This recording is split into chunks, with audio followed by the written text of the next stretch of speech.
Sejam bem-vindos a mais uma ação de formação da Ordem dos Contabilistas Certificados, na qual estou naturalmente, juntamente com a Cristina, enfim, bastante satisfeito por estar mais uma vez numa ação destas. Esta ação sobre o Orçamento de Estado este ano é diferente por duas razões. Uma delas, enfim, porque estamos um bocadinho atrasados em relação ao que seria normal. O orçamento devia ter sido publicado no dia, mais tardar no dia 31 de dezembro, e não foi. Por outro lado, para além de ser mais tarde que o costume, também é uma formação naturalmente diferente do costume, esta por razões mais aborrecidas, que têm a ver com a questão da saúde, naturalmente. De qualquer modo, vamos tentar abordar estes temas das alterações do Orçamento de Estado para este ano, estando naturalmente disponível para os formandos o manual que nós os dois elaboramos, que temos vindo a elaborar, e eu em particular suponho que há para aí quase 20 anos, e esperando que, digamos, seja do agrado de todos os destinatários destas ações de formação. Normalmente temos dividido o trabalho em duas partes. Uma parte mais macroeconómica, digamos assim, uma parte, digamos, em termos de receitas fiscais, para termos uma ideia de quais são os impostos mais importantes, o que é que se destaca mais nessa matéria, e depois a parte principal, que será a das medidas que estão previstas no Orçamento do Estado, designadamente em matéria contabilística e fiscal, mais fiscal, certamente. Bom, em relação a temas a analisar, temos a estrutura e evolução das receitas fiscais e depois teremos então as alterações fiscais. IRS, IRC, IVA, Imposto do Selo, IMI, IMT, benefícios fiscais, processo e procedimento tributário e outras matérias. No domínio da previsão das receitas fiscais, esse gráfico que estarão a ver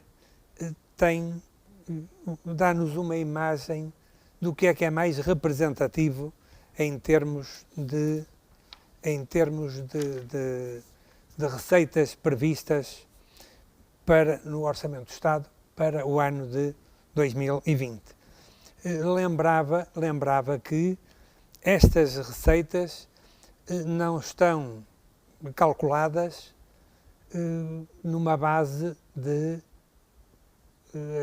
digamos, de periodização económica, de princípio da periodização económica, ou, como antes se chamava, do princípio da especialização dos exercícios. De facto, a contabilidade do Estado continua a assentar numa ótica de caixa e, portanto, aquilo que temos aí é uma previsão das receitas, dos recebimentos fiscais. E, portanto, temos aí por exemplo, o IRS não será o IRS relativo a 2020. Será o IRS relativo a 2020 na parte em que se fazem, por exemplo, pagamentos por conta ou retenções na fonte. Será o relativo a anos anteriores, relativamente a impostos que são liquidados mais tarde, e pode ser relativo a impostos de anos seguintes, corrigindo o caso dos pagamentos por conta. Bom,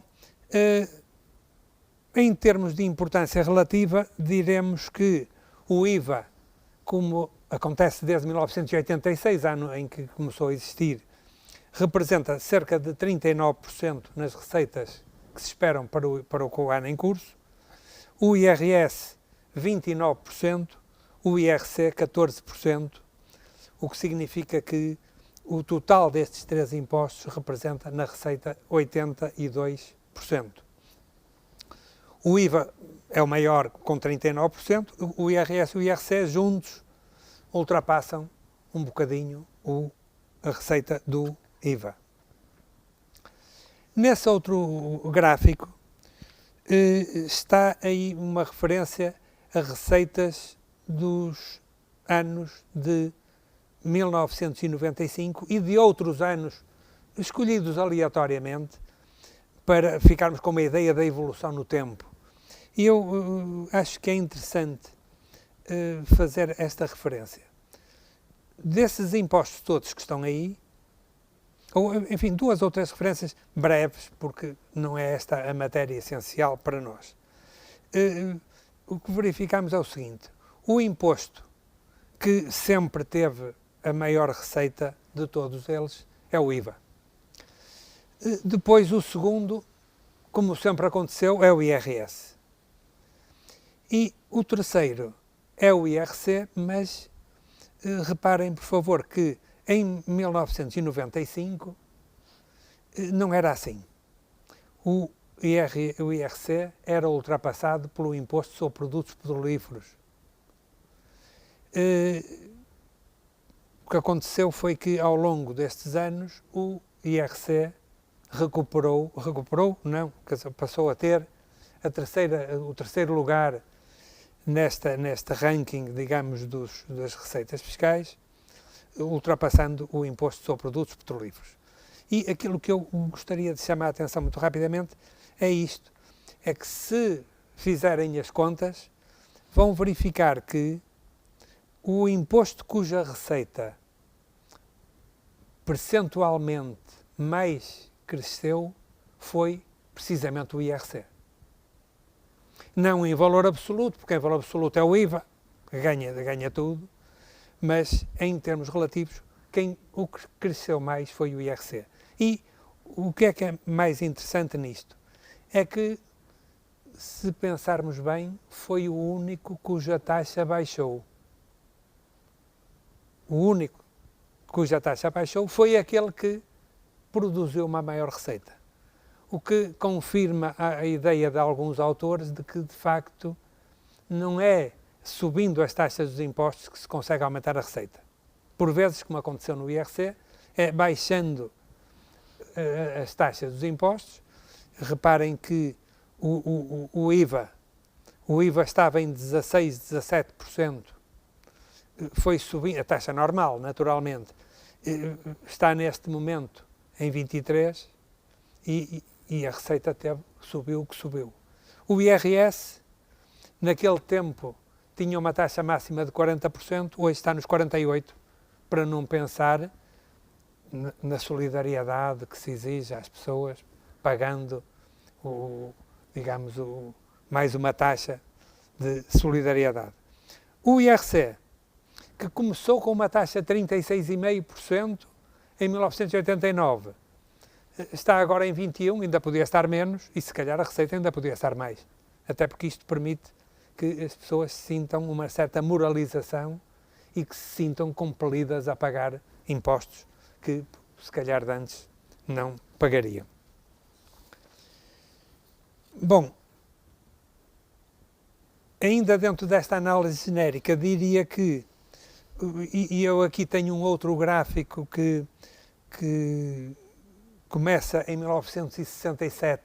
Porquê 1967? Porque foi o ano em que se concluiu a grande reforma da tributação da década de 60, em que se criaram uma série de impostos que hoje foram digamos, substituídos integralmente pelo IVA, pelo IRS e pelo IRC, e a questão que chama a atenção é para o que aconteceu desde essa altura. Os impostos diretos, que naquele tempo representavam 55,1%, hoje estão em 43,3%, hoje no Orçamento de Estado para 2020, e os indiretos, naturalmente, estavam em 44,9%, são percentagens, e estão hoje em 56,7%. Tem havido, de facto, uma tendência, contrariando agora aquilo que uma grande parte dos autores sempre defendeu, que era a de que, à medida que um país se desenvolvesse, os impostos diretos cada vez iriam representar mais e os indiretos menos. Ora bom, o nosso país tem-se desenvolvido desde aquela década de 60 e no entanto, os impostos diretos não têm descido e os indiretos têm subido. E já sabemos porque é que isto acontece. Em princípio, porque tem a ver com aquele fenómeno que se designa em gíria como anestesia fiscal que acompanha os impostos indiretos. Nós não sentimos tanto o pagamento dos impostos indiretos.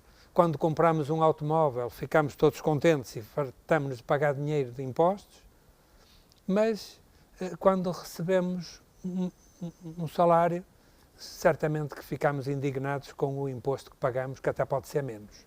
Não, se calhar nem é, mas enfim. Bom, portanto, isto para fazermos uma ideia de como é que isto tem evoluído. Nos anos mais recentes, o que acontece em termos de... Temos aí os números das contas gerais do Estado de 2018, as receitas estimadas para 2019, porque pelos vistos as contas ainda não estão terminadas, e o orçamento do Estado para este ano. E reparem a estabilidade que temos nesta matéria. Os impostos diretos, que representavam 11,5%, representam agora 11,5%, passou para 11,2%. Os indiretos passaram de 13,1% para 13,4%. Portanto, reparem que a nível da soma dos impostos diretos e indiretos, temos exatamente a mesma percentagem do PIB, é disso que estamos a tratar, 13,1% para os impostos indiretos, 11,5% para os diretos. Portanto, o somatório dá, em qualquer dos referenciais, dá 24,6%. As contribuições para a Segurança Social têm subido em relação ao PIB, 10,3%, 10,6%, 10,8%.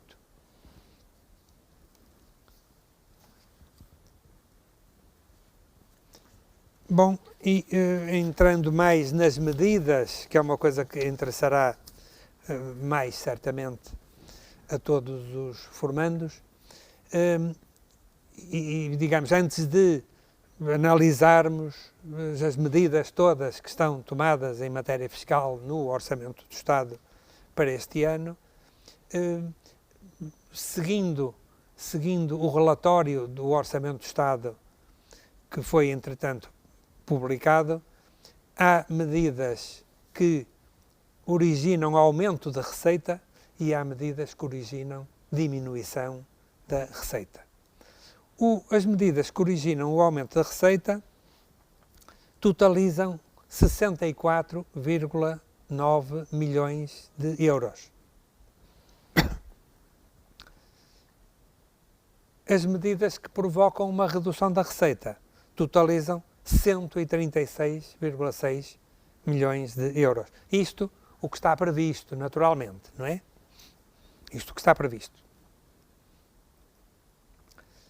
Analisando um pouco mais detidamente estas medidas, no caso de aumento da receita, a primeira que aí vem referida é a revisão do coeficiente de alojamento local em zonas de contenção. Portanto, mais uma vez, em relação ao regime simplificado do IRS, está prevista uma alteração dos coeficientes. Neste caso, do coeficiente aplicável ao alojamento local, que é de 0,35 e passa, no caso de alojamento local em zonas de contenção, para 0,5. Portanto, há um agravamento da tributação do alojamento local, tratando-se de zonas de contenção. Portanto, isto agora depende das zonas de contenção, dependerão dos locais. Eu creio que no Porto ainda não existem, por exemplo, mas não sei, nos outros locais onde existir. Ora bom, isto vai originar, segundo se prevê, um aumento da receita fiscal, no caso do IRS, da ordem dos 10 milhões de euros. Depois, o imposto do selo sobre o crédito ao consumo, mais uma vez, a sofrer um agravamento. Portanto, isto com um propósito, há sempre um propósito de receita, naturalmente, mas não só um propósito de receita, como para desincentivar o endividamento das pessoas, portanto, agravando as condições de concessão de crédito ao consumo. Depois aparecem medidas de incentivo à descarbonização. Tanto quanto penso, estas medidas têm a ver, desde logo, com o direito à dedução do IVA da gasolina em determinadas utilizações. Portanto, o que acontece é que, como sabemos, o IVA da gasolina nunca foi dedutível. E aqui importa, se calhar, fazer uma breve referência ao seguinte. Quando estamos a falar de gasolina, estamos a falar de gasolina independentemente da aplicação, independentemente da utilização que dela seja feita. Isto é, se eu tiver um automóvel a gasolina, não posso deduzir o IVA da gasolina. Se tiver uma máquina fabril que consome gasolina, se calhar era razoável que se pudesse deduzir, mas não pode. Não pode porque a lei o que diz é que não pode, qualquer que seja a utilização. Já é diferente o caso do gasóleo, do GPL, do gás natural, etc. Porque aí se diz que a dedução normal, digamos assim, é de 50% do IVA, mas o IVA é totalmente dedutível quando se tratar de gasóleo utilizado em viaturas pesadas de passageiros, etc, etc. E, portanto, aí tem a ver com a utilização que se faz, com o consumo que se faz do combustível. Ora bom, a dedução do IVA passa a ser possível também em determinadas utilizações.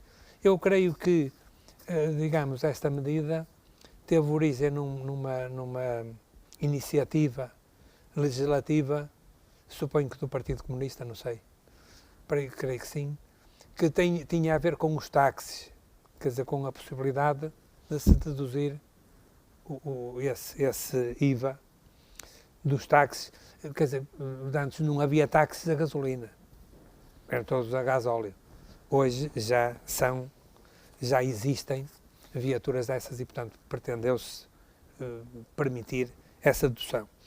Assim como há uma alteração no sentido de se deduzir o IVA em eletricidade que é utilizada em viaturas elétricas ou híbridas plug-in.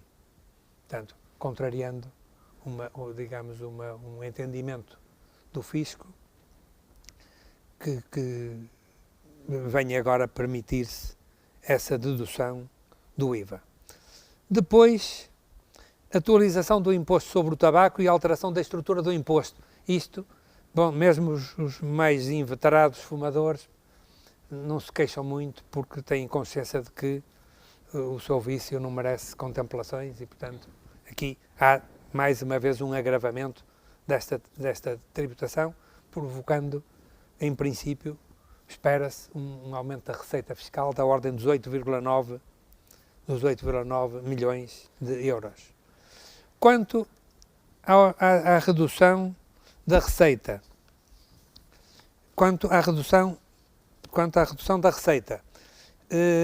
temos desde logo as tributações autónomas. Vão baixar as tributações autónomas, por um lado, porque em relação a viaturas, se aumenta o limite do primeiro escalão, entre aspas, de 25% para 27.500 euros, embora se retire a possibilidade de redução a viaturas movidas a GPL. Por outro lado, acaba o agravamento de 10% que existia para empresas que apresentassem prejuízo fiscal no período de tributação do início da atividade e no ano seguinte. De facto, há aqui uma situação que, aparentemente, pelo menos, é injusta, porque o que se passa é que uma empresa que tenha prejuízo, se calhar melhor dizendo, que apresente prejuízo, é penalizada nas tributações autónomas, quando supostamente devia ser o contrário. Bom, isto é assim, já todos sabemos, porque se presume que haja uma diferença entre apresentar prejuízo e ter mesmo prejuízos.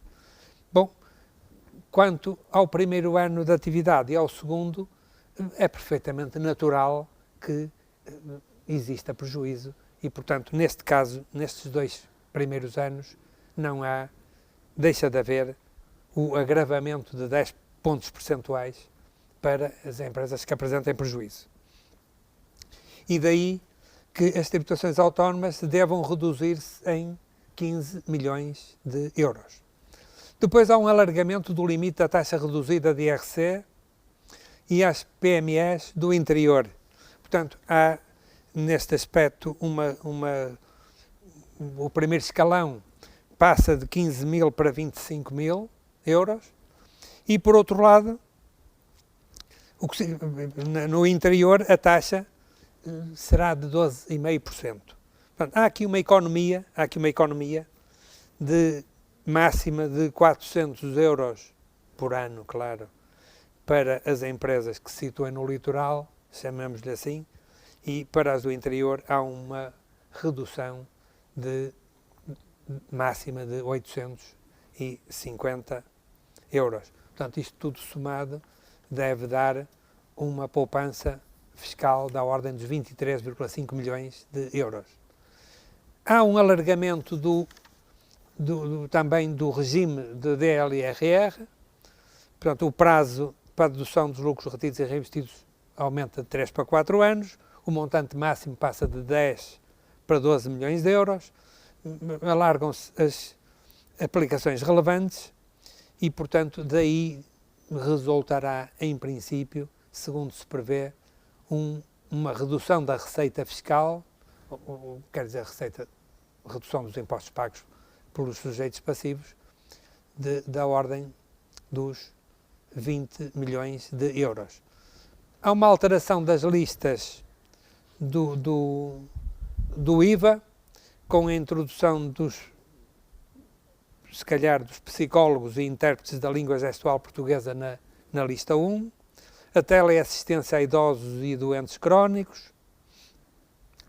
Há também uma alteração na parte das touradas, quer dizer, parece que finalmente chegaram ao ponto que se queria de eliminar a taxa reduzida para espetáculos de tauromaquia, e depois mais umas outras situações, a par de uma que não deve ter influência na receita, que são as bebidas. Mais uma vez, há uma autorização legislativa, portanto, que ainda não está exercida, digamos assim, naturalmente, e, portanto, isso pode dar origem tudo isso a uma redução da ordem dos 16,8 milhões de euros.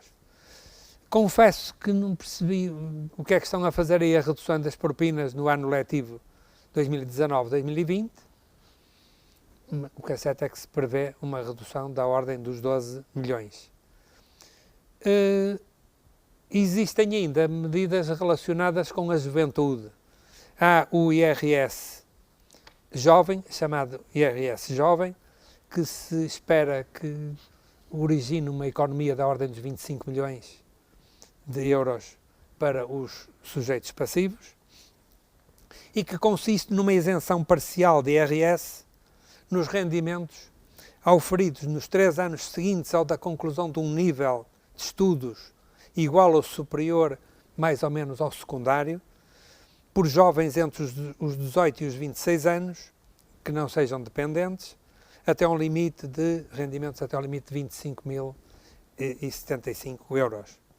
Com esta particularidade, estes rendimentos, embora isentos, contam para efeitos de cálculo da taxa, como aliás está previsto no artigo 22 do Código do IRS, entram para o englobamento e já agora uma pequena observação, enfim, o Código do IRS não tem capítulo de isenções, ao contrário da generalidade dos outros, e portanto esta medida foi colocada assim fora de jogo num artigo novo, o artigo 2A. Depois, finalmente, o aumento da dedução de IRS para filhos menores de 3 anos. Há aqui, efetivamente, uma subida da dedução em condições que se verão melhor quando as medidas forem desenvolvidas e que provocarão uma redução da ordem dos 24,3 milhões de euros de receita fiscal. E, portanto, vou passar a palavra à Cristina, que continuará a fazer esta análise do Orçamento de Estado para 2020. Antes de passarmos a uma análise mais pormenorizada de todas as medidas fiscais que estão previstas nos vários códigos, faremos uma breve apreciação genérica das alterações em matéria fiscal, por um lado salientando aquelas que têm mais impacto na vida dos cidadãos e das empresas e, portanto, que também terão mais impacto à partida para os contabilistas certificados, e por outro lado faremos também referência às medidas que foram discutidas em sede de aprovação do orçamento, mas que depois não constaram na versão final do orçamento e que, portanto, eventualmente surgirão nos anos futuros, mas que não constam da Lei do Orçamento de Estado para 2020. Começando pelas principais medidas em sede de IRS, destacaria estas 5 que estão presentes neste slide. Por um lado, como já referido, foi criado o IRS Jovem. Trata-se de uma isenção parcial no âmbito da categoria A, rendimentos de trabalho dependente, para jovens que não sejam dependentes entre os 18 e os 26 anos e que concluam um determinado nível de ensino que está previsto na norma.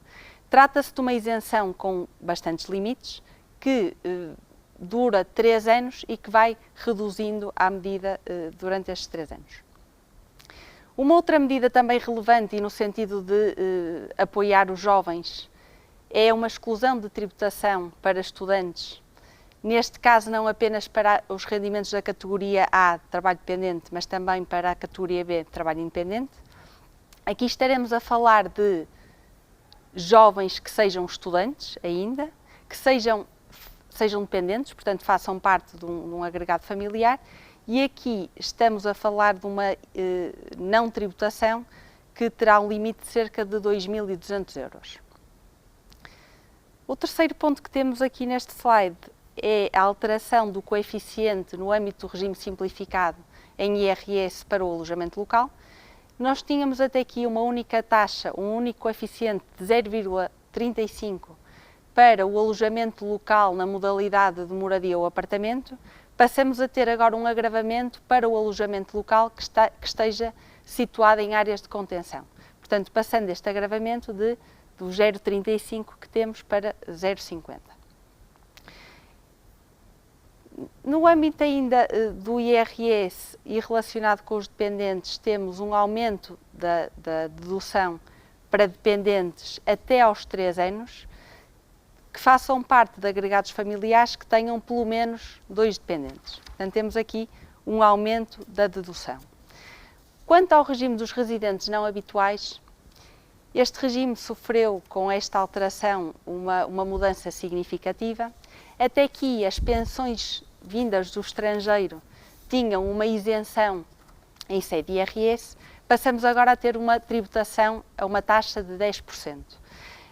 Contrariamente àquilo que tem sido prática nos últimos anos, aqui o legislador teve algumas cautelas e protegeu não apenas direitos adquiridos de cidadãos que já tinham este regime dos residentes não habituais, como também as suas expectativas. E, portanto, há várias normas, várias disposições transitórias que visam não afetar residentes não habituais que já tenham este regime ou que venham a ter agora durante o ano de 2020. Passando para o IRC, temos essencialmente 4 medidas com impacto para as empresas. Por um lado, passamos a ter uma majoração em 30% dos passos sociais que sejam atribuídos aos trabalhadores com caráter geral. Já existia na matéria de passos sociais um benefício em sede IRS, é também agora alargado o benefício para IRC. Tal como referido para o IRS, também no âmbito do regime simplificado, no IRC existe o agravamento do coeficiente aplicável ao alojamento local situado em áreas de contenção. Conforme já referido, o coeficiente que era de 0,35 passa para 0,5. O limite de aplicação da taxa reduzida a PMEs é aumentado. Portanto, até aqui beneficiavam desta taxa reduzida a matéria coletável até 15 mil euros, é agora alargada este limite para 25 mil euros. Quanto às tributações autónomas, uma vez mais, como já é hábito, são alteradas as regras da tributação autónoma. Destacava aqui o caso das viaturas. Uma das medidas no sentido de desagravar a tributação autónoma é aumentado o limite que beneficia do primeiro escalão da tributação autónoma no caso de viaturas ligeiras de passageiros. Por outro lado, temos um agravamento, porque é retirado o regime especial e mais benéfico que existia para as viaturas movidas a GPL.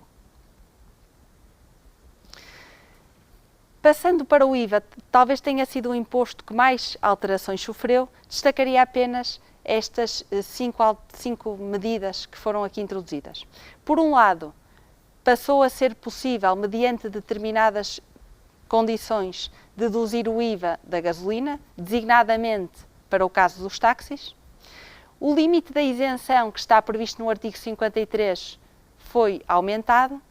Até aqui o volume de negócios de referência era de 10 mil euros, o limite passa para 12.500 euros, sendo que há aqui uma alteração intermédia, isto é, para o ano de 2020 o limite é de 11 mil euros.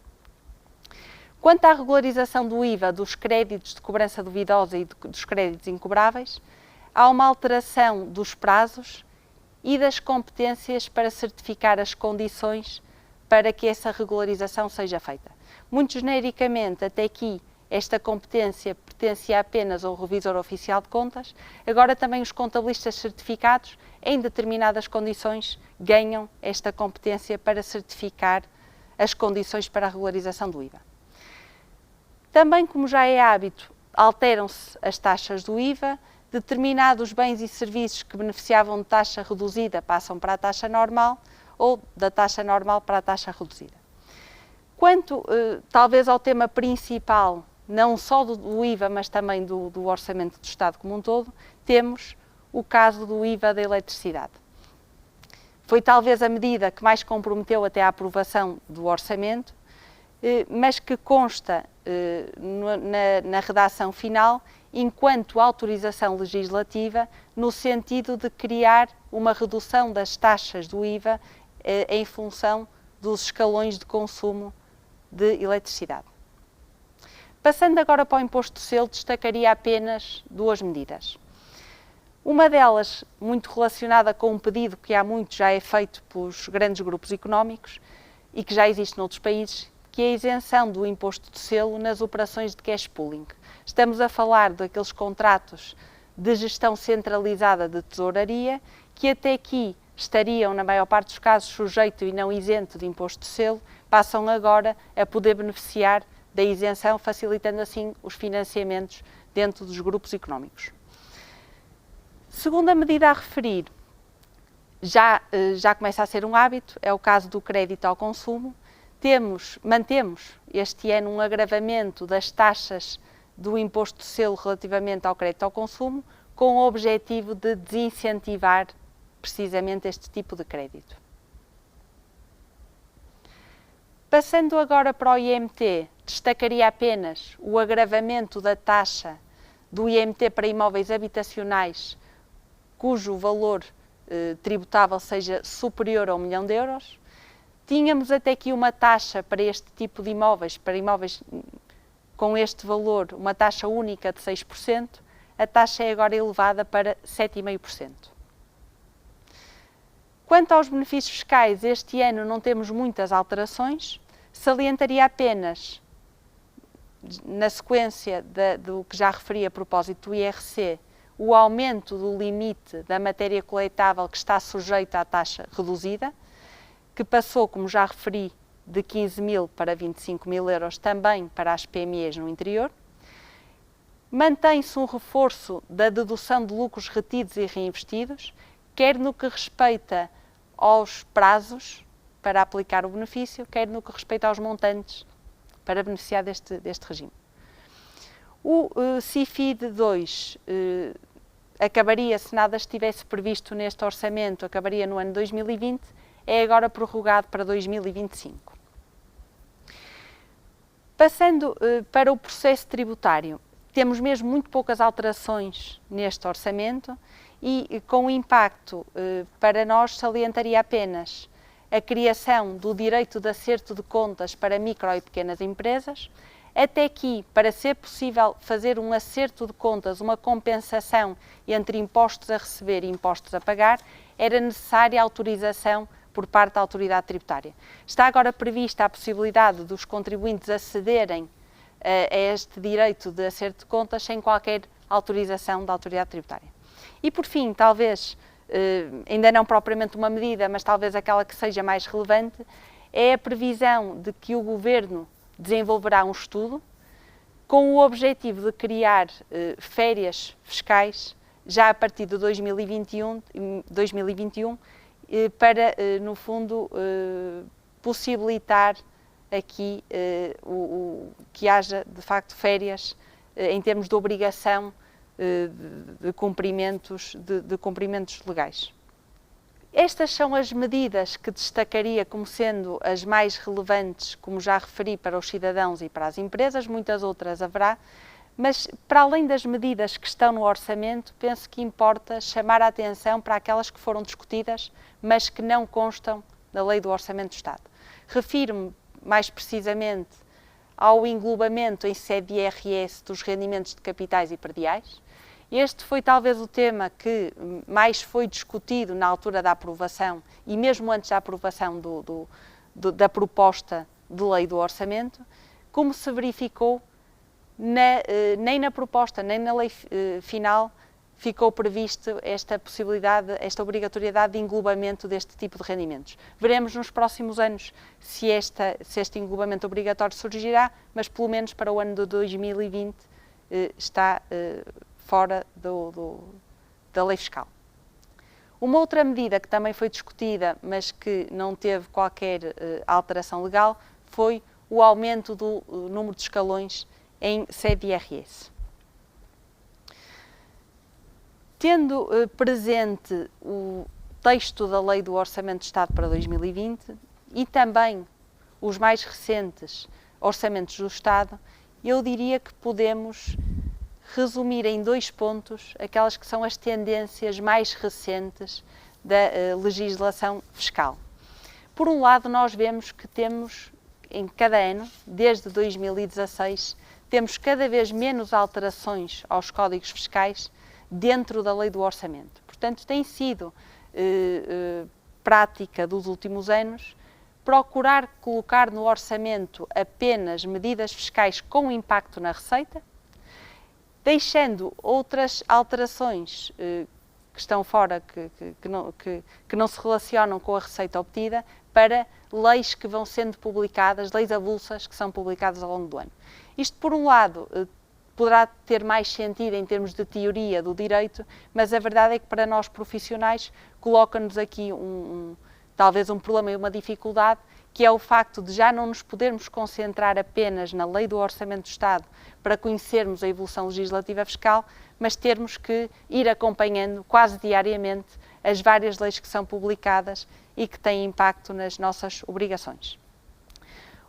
Segunda tendência recente que saliento é a existência de um cada vez maior número de obrigações de reporte de informação por parte das empresas dos sujeitos passivos à autoridade tributária.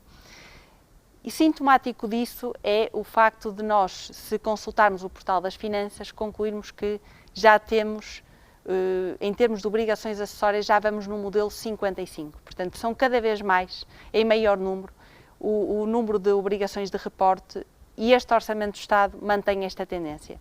Neste aspecto saliento, uma obrigação de reporte da identificação fiscal dos sujeitos passivos que terminem um nível de ensino que esteja previsto para o IRS jovem.